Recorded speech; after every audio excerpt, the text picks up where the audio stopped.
14 మధ్యన 16 మధ్యన ఆయనకి రాజయోగం పడుతుంది. అంటే చీఫ్ మినిస్టర్ కూడా రాజయోగం మీరు చెప్పలేదు. మంత్రి అయినా, సెంట్రల్ మినిస్టర్ అయినా, స్టేట్ మినిస్టర్ అయినా గుర్తింపు వస్తుంది, కీలకమైనటువంటి మంత్రి పదవి ఉంటుంది. దాని తర్వాత ముఖ్యమైనటువంటి మంత్రి పదవి యోగం కూడా 16 దగ్గర నుంచి 18-20 మధ్య జరుగుతుంది. ఎందుకంటే కేంద్ర కోణాధిపతుల సంబంధం అనేది అక్కడ ఉంది కాబట్టి ఖచ్చితంగా ఆయన చక్రవర్తి కావాలి.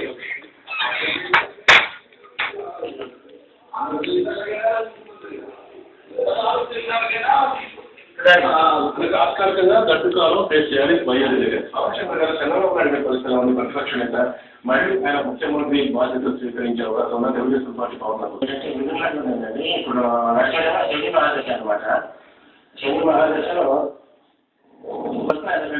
గురువు అంతర్దశ నడుస్తుందండి.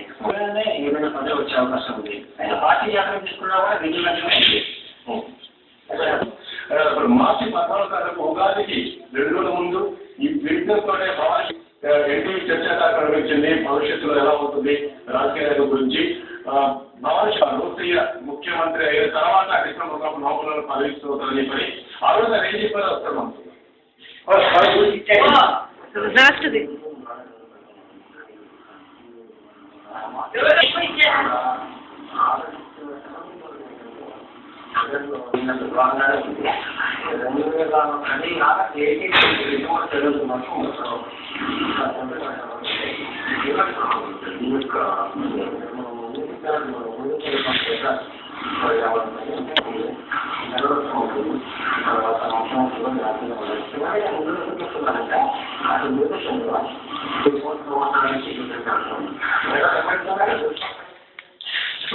మార్చి 14 గత సంవత్సరం ఉగాది 2 రోజుల ముందు ఎన్టీవీ స్టూడియోలో చర్చా కార్యక్రమంలో ఆ రోజు జ్యోతిష్యుడు చెప్పినటువంటి ప్రస్తావన పదవించుకోతారు రాష్ట్ర గట్టిగా ఏర్పడుతుంది.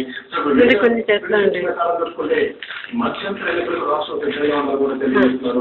సిద్ధాంత ప్రకారం చూసుకుంటే రాష్ట్ర విభజన గురించి వరిసే భావాలు ఉన్నాయి. అవసరం ఒకరు కాదని ఒకరు ఏదైనా సరే సరే యోగం ఉందని చెప్పగలరా భగవాన్ శంకర్ గారు?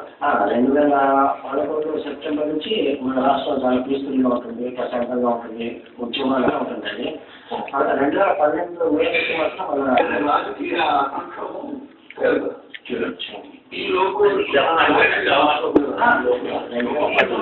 బీజేపీగా మళ్ళీ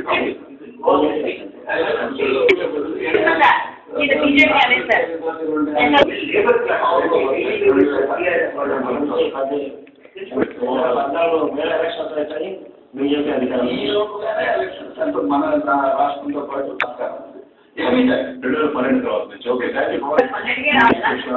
మీరు చూస్తాం ప్రత్యక్ష ప్రోత్సాహం కోసం చూస్తున్నామండి. అంటే